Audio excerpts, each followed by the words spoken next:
Thank you everyone for joining us today. So I'm Kai Sing. So we have been running Data Science SG for 8 years. So it's very nice that we can see everyone back, both old and new faces. The last 2 years has been quite a tough time, right, for everybody. So it's nice. Okay, let's go on to the talk itself. Today, I'll try to share a bit more based on what Thia has shared. Right? We go a bit further about how do we actually use it in the industry, to what extent that we can. Reason being, practical reinforcement learning itself, right, is about 5-10 years away. That's what I tell my boss and everyone that asks me as well, to be really usable by the masses. Think about like XGBoost, random forest, all these things that you're familiar with, or even nowadays like language models, all this, right? This is probably at the maturity. If you think of S-curve, is probably at the maturity stage. Reinforcement learning is not near the S-curve yet. It's really at the bottom where we're exploring a lot. So some of the questions, you can see some of the links there, and then also pigeonhole and post question.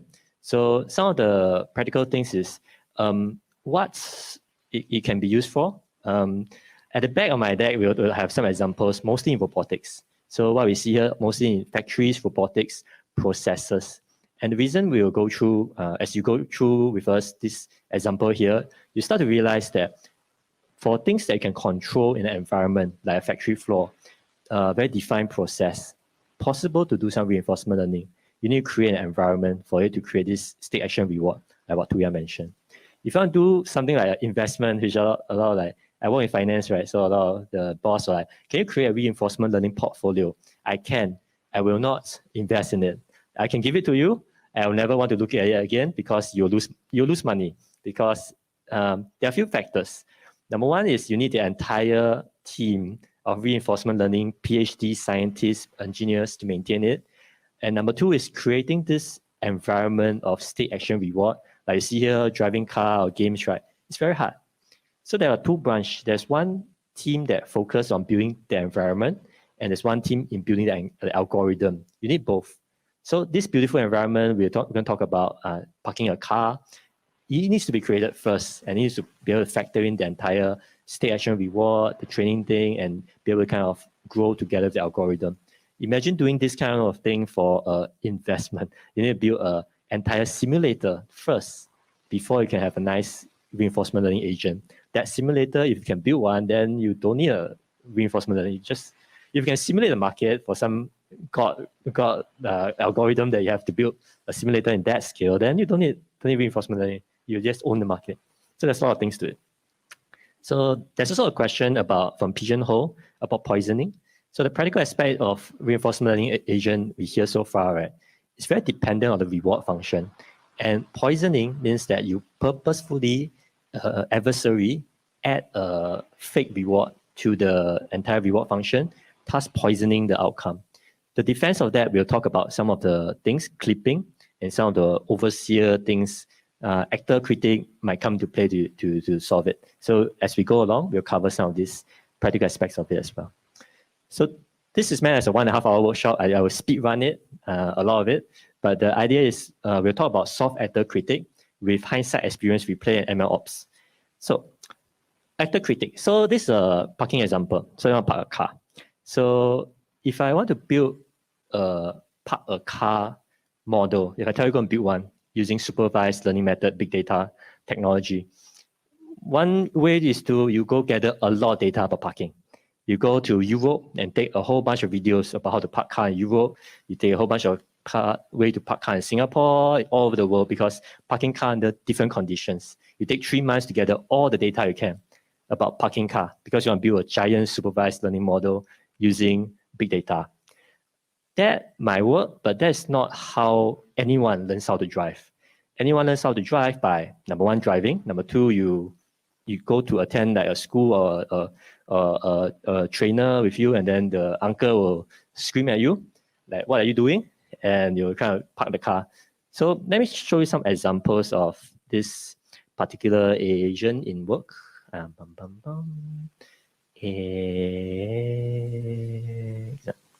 Okay, parking car. So we'll go into I need to go find a dashboard. Give me a second. This is too sensitive. Okay. So we're going to do a dashboard, and we'll go through this parking example. So this is a simulator for parking, and the whole goal is, of course, to park into the box. You have some physics in it and stuff, but it's not like a perfect simulator because you see it's an empty car park. Below there are other cars and stuff. But let's go through and see how the agent learns, and we talk about how the various pieces come together before we go on to the theory of it. Okay, so step 0. So each the size will be weird. You can see. Okay, so we define steps. Each episode has multiple steps. So some keywords we will learn also. Episode is basically a training. So this is one episode, right? One complete episode. The car drive all the way screen. This is initially the car have no idea what they're doing. So imagine you're driving like that. Your instructor will be like, "What on earth are you doing? Where's your eyeball? Look at the thing. You want to go to the blue box? Where are you going all the way all off screen?" So actor, critic. I'm the driver. The agent is the driver. There's a critic layer. A critic, the instructor scolding you. What are you doing here? Look at the eyeball on the blue dot. Go towards that thing there. So actor critic is 2 layers of deep learning network working together, and the critic will validate what the actor's score is.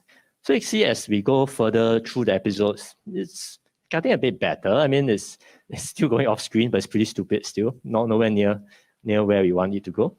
But let's slowly see as you step through, right? Down.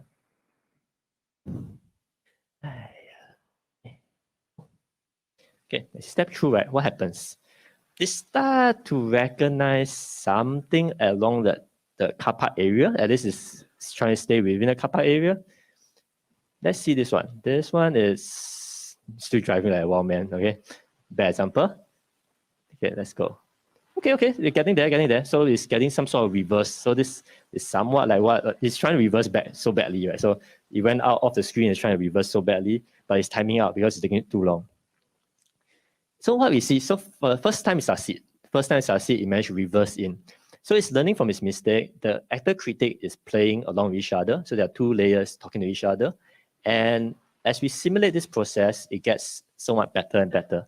That's also what Thia is sharing. Basically, based on the score and policy, the policy is getting better and better. And you see that the car now it learns speed, because the faster it arrives, the better score we give it.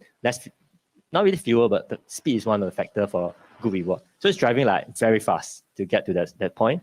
And also take note that the blue box and the starting location of the car is always random. So it's not like learning one way to drive. It's learning a policy to react. So that's the difference between that and a normal supervised learning agent. So now you see it's kind of doing quite well, quite fast as well. And it's able to do a variety of angles. So that's quite important. So as it grows more and more mature, you start seeing that it always hits the mark quickly. So that's one of the beauty of kind of this general AI kind of luckish thing, right? Instead of giving a bunch of rules and having one model, it's reacting to the situation it's placed in. And that's very important. And that's one of the key strengths of reinforcement learning that cannot be easily replicated in like supervised learning or other traditional methods. Okay, let's go. Okay, so today we'll cover a whole bunch of stuff, but so you can get into deep dive into that back later, and all the code, everything is there for you to play with. But we'll focus on the conceptual building blocks. We won't be going to specific algorithms and tools. We will touch the algorithms, of course, but we won't do deep dive into any specific algorithm. I want to give you the conceptual stuff, and if you're interested, you can always find out more. So about me, I managed to kind of my career span across a variety of different companies. And I think one of the interesting thing was, okay, so I also, with Cool, we actually started AIP as well. So Data Science SG is kind of like free event for everybody. AI Professional Singapore, we do certification, we do a bit of paid events. So it's more of a professional body of the Data Science SG. You can take a look at that. So what spent me interested in reinforcement learning was the games. I watched StarCraft for the past 10 years. And first thing, the AlphaStar came out in 2019. And this is the entire paper, the link there, I got an article talking about it. Is that it's able to deal with this real-time system. Real-time is important because a lot of our world exists in real-time, not just the MTP world. MTP is kind of like the static version of the world. A lot of things, if you want to use it in healthcare, you want to use it in robotics, you need to deal with things that happen in real-time against the environment or against some adversary. In this case, you're commanding armies and stuff. More importantly, you're looking at various neural network activation, decision points, and the entire kind of tree of it's okay, neural network and plus reinforcement learning together, right? It's no longer a tree-like structure, but we tend to kind of visualize it as various neuron layers and neuron each neuron layer will try to kind of explain it by its targeting a specific, for example, it's a building layer, it's a unit layer, controlling the unit, attacking layer, things like that. But it's not that clear cut. But either way, so we have all these various pieces come into play. Most importantly, you see, right, for supervised learning, you will never reach professional level, never, because it's a real-time strategy game, because there are a lot of factors. But for reinforcement learning agent, you reach basically the top, so Grandmaster and above for the MMR is basically top 1% of humans. You reach Mana is a player that play against the AI. He's about superhuman level, 0.1% of the human race. The AlphaStar can reach this superhuman level. And it does that by a combination of playing against itself and also studying how humans climb the ladder. So humans get better by playing against himself or herself. And more importantly, learning from the experience, number 2. And number 3 is kind of to combine different strategies. You don't do the same thing. You do different things in different combination in reaction to something. And all these are reinforcement learning attributes. So you can think of it as you build a supervised learning on this wouldn't make a lot of sense because you need all the data of all the players that ever played. And you still can't match the best player in the world because they have that innovation flair, they have that particular style. You need to be able to gain that X factor, so-called. And supervised learning kind of is always looking backwards. So that's always the issue with some of this. It becomes still a bit of rule-based and a bit of like hard to catch up with professionals. So hence this thing, right? You see a lot of AI products out there. I'm doing AI. So all these software companies, vendors, behind the scenes is all ifs. So I am in the fraud space, right? We do a lot of vendor talks. All of their AI products is all a lot of rules, a lot of if statements as foundation, because that helps to frame the problem. And then they'll do their fancy algorithm on top of it. But why don't you just start? Certain problems, maybe you want to start just from the reinforcement learning approach. So it's kind of a third way of looking at the problem beyond supervised, unsupervised. That's the gist of it. Again, it's many years down the road. So I accelerate some of these things. But a sidetrack is basically, when you see, so this was trained when I was a student at Georgia Tech. And one of the things there was the beyond human level. Now you see all these crashes, right? It happens a lot for DQN, but nowadays the technique I'll share today will take away some of this instability, and you will have this beyond human level plateau up there. Consistency. One of the scariest and most powerful point of reinforcement learning is once they get to that superhuman level, you'll always be superhuman. Think about all the AlphaStar, AlphaGo, which is why it's exciting. It's rather stable, surprisingly, once it learns how to do a certain job well. And this article is talking about once you reach human level, the average human level, it doesn't take long to reach an Einstein level, and a whole bunch of Einsteins talking to each other will create this entire super AI thing. We are maybe not in our lifetime, maybe the next lifetime, perhaps. But most importantly, when you're doing this kind of work, you will see that you have no idea why it works. You have no idea why it doesn't work. So it's very bad. So that's why we try to have more talks like this to share about the process of looking at it and have at least some understanding, not just being code monkeys. So you see, the agenda is quite packed, but we'll just go straight. So this I have a girl, so baby girl, and the baby will let the baby explain to us what's reinforcement learning. So for her, right, when she start eating, there's no concept. So it's a very common problem of reinforcement learning. There's no concept of eating. But how do you actually get from here, all these questions, to a definite, more structured questions, right? What's yummy? What tools do I use? So that's what the Thia mentioned, right? Environment, state, action. This environment of eating to that thing on the right where you talk about memory. You start storing knowledge about the actions you can take, the results of it. Attention. How do you focus your attention on eating using the tools? Imagination, being able to kind of go a few steps further than what you have seen before. So all these are concepts that are very important for kind of practical RL. It's all about repetition, all about feedback loops, and all about the policy. Again, what Thia mentioned, right? So those are the key of it. So TX problem will skip, same thing as what Thia mentioned, have the greeting, try to have this policy. This is the formulation that for temporal, this captures the temporal difference and the state action reward Q learning. Long story short, right? When you want to update a value, so we call it a Q value, right? Reward is given at each action you take. So in this case, you want to escape the T-Rex. A negative reward is you get eaten. Negative 100 points reward immediately. So that's bad. You escape into the safe area plus 100 points. So that's an immediate reward, but it's discounted. So that's where the temporal difference and all this come in.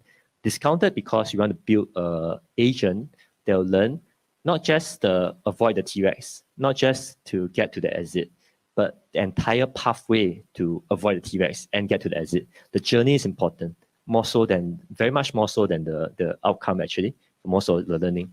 Hence, this thing is crafted such that you have a learning rate where you update your value. So remember we want to store value in the grid, right? Your old value is updated with a discount learning rate based on how fast you want to change and your typical learning rate for supervised learning, same concept.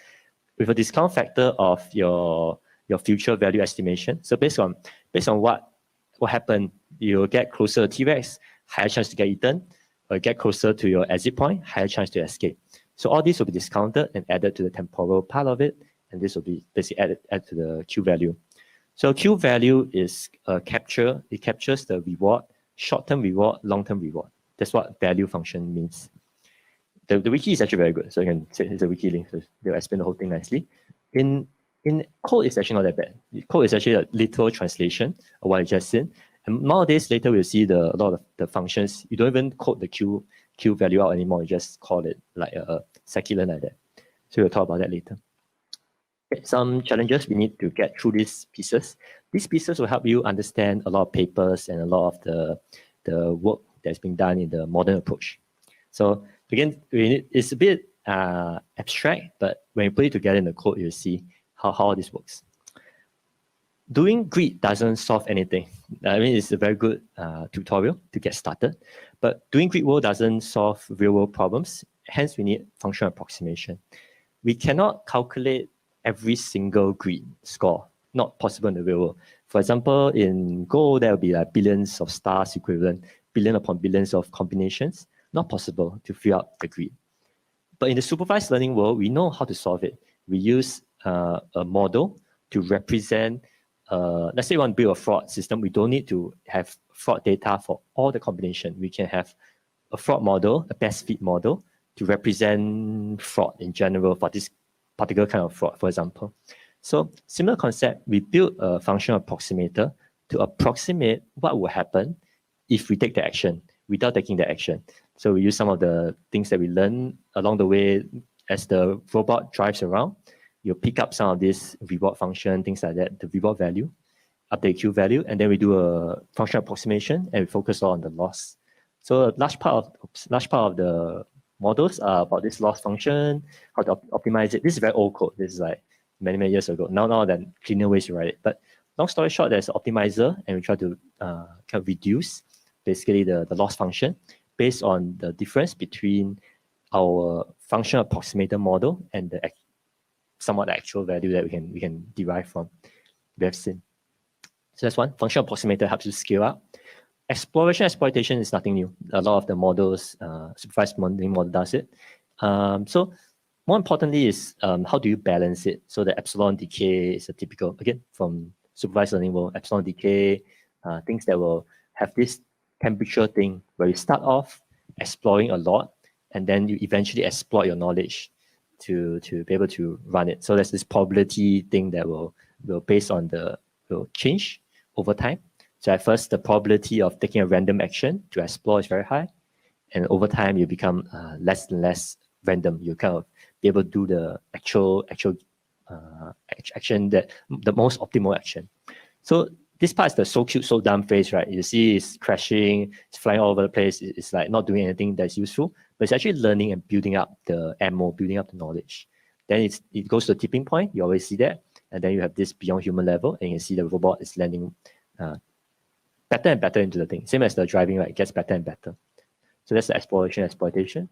Duelling is important. So we talk about Q value, right? Q value, it balances the long-term, short-term. There's also a huge concept of advantage. So you see all the recent paper talk about advantage. All the recent algorithm use advantage. Advantage is the advantage of coming to the meetup today versus staying at home. So the advantage you gain today, hopefully, is knowledge, fun, friends. So all these are positive things versus staying at home and being depressed, sad, and by yourself, things like that. But you get to have a nice meal at home, things. So that's trade-off. So advantage is against your next action, other actions, other options. So advantage is a very interesting concept because it now compares your, not just the long short reward, but this reward against other rewards that could have taken. And you'll be surprised as you optimize advantage across the network. What I've seen before is you can take a disadvantage position, and that happens in AlphaGo when they explain why AlphaGo wins or even lose to this though. You take some very strange, silly moves or not efficient moves so that you can gain the advantage 20 steps down the road.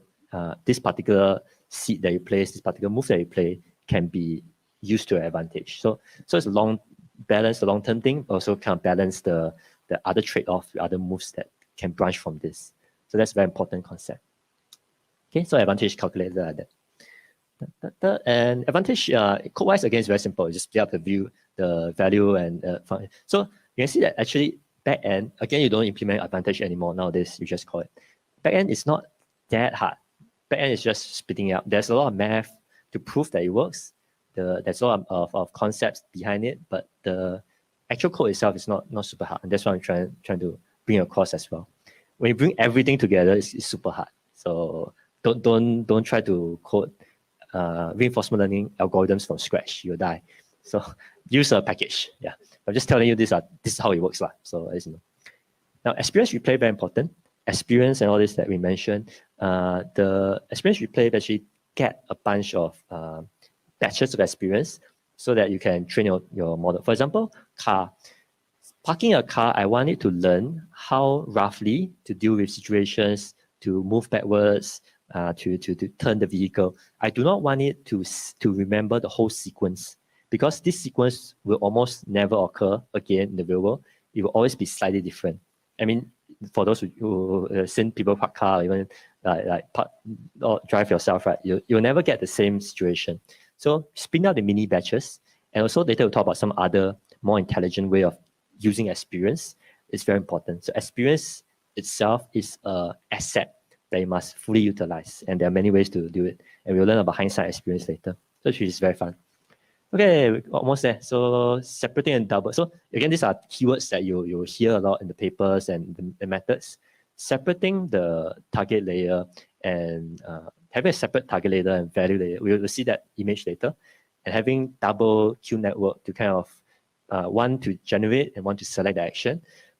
This will help with some of the adversary attacks as well. So this one actually improves the performance by not overfitting your single policy. So you have two layers. Actor critic, for example, is one. Okay, so the purists will argue with me that double and is different with actor critic. Fine, but actor critic is one way you can visualize having two separate networks. One person scolding you to drive better, and you drive, rather than overfitting everything to just one network. I'm the driver. I'm criticizing myself like a madman, scolding myself. Why am I not parking it correctly? That doesn't make sense. So having multiple layers of network working together it protects the integrity of the model better. So now the question was about poisoning. If an adversary try to poison your reward function, having multiple layers, double Q network, separate target network will help reduce feedback loop and protect your training better. Okay, we are ready. Do you feel ready? Yeah. Don't worry. Reinforcement learning is something that you go again and again and again. Reinforcement learning, to learn it is like reinforcement learning process. You you'll look at it again and again over the next few years, and eventually you'll get a bit hang of it, hopefully. Stable baseline is the scikit-learn candidate. There are tons of candidates. Again, it's like Wild West. This is, think of it the days before scikit-learn. Think of it the days before XGBoost. Think of it that before whatever was a TensorFlow or PyTorch, before all these things are invented, how messy it was. There was no NumPy, there's no pandas. Okay, I came from that time. So before all these things were invented, this is reinforcement learning stage. Nothing is standardized, and stable baseline wants to be one of the standards. We'll see how it works a few years down the road. Okay, I got apparently 10 minutes to finish up. Let's go. Okay, so so later the slide, the first link will have all this. Let's talk about, so this is the Colab code, right? So remember to, for the runtime environment, remember to set your GPU. Get started when you install the package. We'll go straight into hindsight experience replay and her. So how do we teach a car to park itself? Some questions here. Realistically, right, so parking is we call it a goal condition continuous task. You basically need to, there's continuous action behind the scenes is way more complex than your usual MDT already. You need to basically teach the model to run, to drive. There's an angle, there's acceleration, everything. So it's quite a nice simulation of the real thing. And then we have this entire dashboard that I'll show later. But more important is understand her.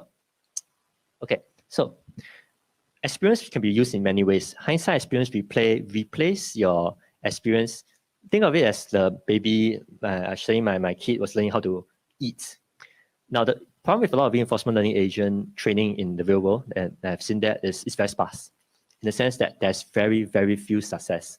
Your parking will take forever, and it in fact cannot be solved until recently, because things like this, you only get points when you park. But it's very hard to teach someone to park a car, like teach an agent to park. Even a human to park a car takes like months of training to park a car. Imagine teaching an agent, which is a lot dumber than a normal human, to park a car. You'll take forever, very expensive. Hindsight experience replay breaks down the problem to say that I will give you a reward even if you go backwards. So you start breaking up the parking into multiple steps. You go backwards, you turn, get closer to the parking spot, weave into the parking spot, then you stop and park there. So I mean, it's a few 5 or 6 steps. So hindsight experience replay is saying that why don't we, each of these checkpoints, we set it as the goal that we wanted anyway. So now we have a timeline, right? We have an entire timeline. Let's say this agent only managed to reach backtrack. It went forward, it crashed a wall, do all those silly things. It managed to backtrack towards the goal one time. That one time, we set it as the temporary goal that we want to achieve. And everything that happened before that will now be scored based on that goal. So in that case, you don't get a lot, but you get some feedback that, okay, that is a positive example. You can work the negative example as well. If you crash into the wall, you set that as a negative goal. Crashing into the wall is a terrible idea. Crashing into a car and humans, horrible idea. So those can be kind of also part of hindsight experience as checkpoints. So what happens is by breaking up your timeline into chunks and then training each chunk as a mini goal, you start to be able to build this repertoire of experience that ultimately helps you park the car. And this problem can be solved. And hence, nowadays, there are more advanced version of hindsight experience. This is like the first version of it. And in fact, if you see the code, is like there are only 3 options. And 3 options, and 2 of it is absolutely stupid. There's only 1 option effectively. You either use the last state. If you crash into the wall, that's the last state. If it just go random direction, that's the last state. Final is a terrible idea. Episode, you take a random situation. You don't care about timeline, you can take things that happened before. Absolutely stupid idea. These 2 in the paper, it doesn't work at all. They're just trying to push for a future, which is you maintain a timeline and you take something that happened in the future and you look hindsight, hence the name. You look backwards, everything that happened beforehand is parked under this checkpoint as the steps that you wanted to reach this goal, this kind of like in-between goal. Hence hindsight experience replay. Ooh, I got 5 minutes left. Okay, so so that's So why am I explaining all this? Because this is like the foundation for experience replay. It's very hard to kind of conceptualize it without someone talking through it with you. And even then, you go home a few times and then you still struggle with it. There's an entire thing about SAC. I want to share about clipping. So basically, this is where we talk about learning two things, right? And also entropy. So this part is important. So the clipping is something that has been introduced like a few years back, again, more advanced version now. But the idea here is that we talk about having the double layer neural net that kind of like one create the value, one create the target, how you want to solve the problem. Clipping is introduced to say that we don't need to fix them, we can swap them around. So basically, this is saying that this helps prevent overfitting again. So instead of having two nets that is kind of fixed in their roles, you swap them around, you allow them to kind of play different roles based on your training. And that's a great idea. Entropy is used in like decision trees and things. So entropy is introduced as a noise factor. So purity, like measure of purity. So at the start, we want to say we have very high entropy or chaos, do anything you want.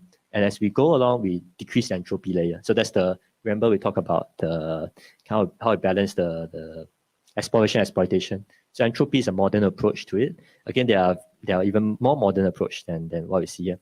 This entire formula, and this is what I mean by having two layers. On versus off policy. So you have a behavioral policy. This is where your optimal policy is go left, go right, and each of these will have a score. What's the best thing to do? And it's a target that ultimately maps what you should do in each. So by having two different policies, this is known as the off policy approach. By separating them out, number one, is a bit more resilient to some attacks because now you have two policies that check each other. And number two, some of the modern approach, these things can swap around. So the agent can kind of learn more diverse actions and things like that. So there might be other modern approach that has multiple layers. So, but yeah, that's the main idea of it. Okay, we have 4 minutes. So the entire code is here. So actually, you can just run it and you can train it. What I want to show you is actually it's quite clean in the sense that all this is the TensorBoard thing that I'll show you later. But the model itself is like that. So they build it such that it's very familiar to those that use scikit-learn, use TensorFlow, all these models, right? It's pretty much just you call a function, you put in all the parameters. Below, I got the Optuna that talks about how to hyperparameter tune all this using TP tree Partian estimator. Okay, so TP thing. So for those who are interested in hyperparameter tuning, go below, look at the third part of it. We won't have time to cover it today. So anyway, so you see it's pretty clean, and then it's pretty much just uploads everything, all the scores, and you go to this MLOps thing. And let me find a way to close this close button. So this is you can use any MLOps. The one.b actually integrates directly with the package we are using now. Hence just keep it easy to see. So it has the outcome of it, which is important. But you can see the success rate. So over time, what we want to see is this flat line. So things that we want to shot for, the flat line at the top is telling me that it has 100% success rate as you reach about 200. 200 you start having like almost 100% success rate. So you can have early stoppage, actually you don't need to train 400. So 200 is good enough. And episode means and stuff. So you want something like this as well. You want something that, so negative means it crash and stuff. For this particular problem, you can't getting a 0 is I think, a perfect solution. So getting a small enough negative number like -7 is good enough for this particular problem. Then another thing I want to see is also the length mean. So for each episode, right, you want it to be short, especially for this kind of parking problem. You don't want to go around in circles. So you want to see that this thing is falling and it stabilizes. So it doesn't go around a circle, it just goes straight for the parking. So again, it's problem specific, but this is how you read this kind of chart. And of course, global steps should just increase that. I mean, this is number of steps that goes over time. So having an MLOps platform like this tracks all these pieces as well as they have all the setup, the whatever resources used, and also your model is safe, things like that. So again, it's important for reinforcement learning agent in particular because you want to see all these various pieces. And I have 1 minute, yay! So Q&A is after this, or After this, okay, so I can wrap it up quite quickly. So that's for this part. So each of these I have some references in go on for the documentation. PPO is interesting because it has multiple use case. So for PPO, you can exploit further on yourself. It's an algorithm that I call it kind of like the baseline for everything in RL. You can run anything in PPO. The OpenAI was using PPO as the baseline algorithm for quite a couple of years because it can run in anything. You can run robots, you can run driving, you can run like all sorts of algorithm. And unfortunately, we don't have time to kind of go through all these details. You can take a look at the notes I have here, and then you can ping me if you have any question. They focus on advantage. So they use advantage to talk about policy. Again, this is another way to counter poisoning effect by keeping track of the policy delta that you are training between the new and old policy. You clip it using the advantage formulation and value. So all this formulation is just trying to keep your delta change in a small controlled manner so it doesn't go totally off the charts and totally go crazy. Poisoning occurs if, let's say, I want to force I am jealous of your car parking thing. I want it to crash all the time. I want to kill all your customers. So I'll put in a reward function such that I trick it to think that crashing will give you a lot of reward. So that's poisoning. So clipping, advantage clipping will prevent that because you cannot suddenly switch from a parking agent into a crashing agent. The difference is too big, and then clipping will stop it from happening and will flag out a whole bunch of errors and stuff. So that's one way that modern approach can also prevent such adversary attacks. Okay. All right. Yeah, overtime 1 minute. But yeah, so last part is the last part. You can check the hyperparameter tuning yourself, the Optima. And if you're familiar with TP or you're not familiar with TP, you can talk to me as a tree-based parser estimator. And yeah, so this one actually optimizes all the parameters you see just now. Yeah. Okay, so that's very fast. And also actually beyond the workshop, right? You can check out my last part where we talk about the usage of it. Yes, someone is coming to kick me off the floor, is it? So last part is the deployment challenge and all the various pieces of that why it's like 5-10 years away and how is it used in the real world. Yeah. Okay, thank you.